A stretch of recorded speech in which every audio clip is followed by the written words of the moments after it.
Hello guys, আসসালামু আলাইকুম। This is me Ahir ওয়াসির। কি অবস্থা সবার? তোমরা সবাই কেমন আছো? আলহামদুলিল্লাহ, আমি অনেক ভালো আছি। গতকালকে অর্থনীতি দিবসের জন্য রাজশাহী কলেজে একটি ইভেন্ট ছিল, তো আমরা সেখানে গিয়েছিলাম। যাওয়ার পথে দেখি এত ভিড় যা বলার মতো না। তো বরাবর আমার রাজশাহী কলেজ অনেক ভালো লাগে, অনেক পছন্দ, আর আমার একটা ড্রিম কলেজের মধ্যে এটা। যদিও রাজশাহী কলেজে পড়ার আমার অনেক ইচ্ছে ছিল, কিন্তু কপালে হয় নাই, কি আর করা। যাই হোক, কথা বলতে বলতে আমরা কনসার্টের দিকে এগিয়ে গেলাম। সেখানে গিয়ে দেখি আমাদের মতো কত ছেলে মেয়েরা কনসার্টে এসেছে।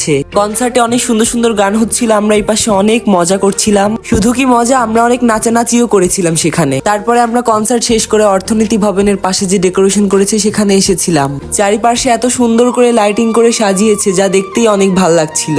রাজশাহী কলেজ তো এমনিতেই অনেক সুন্দর, কিন্তু আজকে একটু বেশিই সুন্দর লাগছিল। মানে কি আর বলবো, রাজশাহী কলেজের ক্যাম্পাসের ভেতরে আসলে আলাদা একটা শান্তি লাগে। এমনিতে কত সুন্দর করে সাজিয়েছে, দেখো, দেখতেই ভালো লাগছে। তো আজকের ভিডিও এ পর্যন্তই। দেখা হচ্ছে নেক্সট কোনো ভিডিও।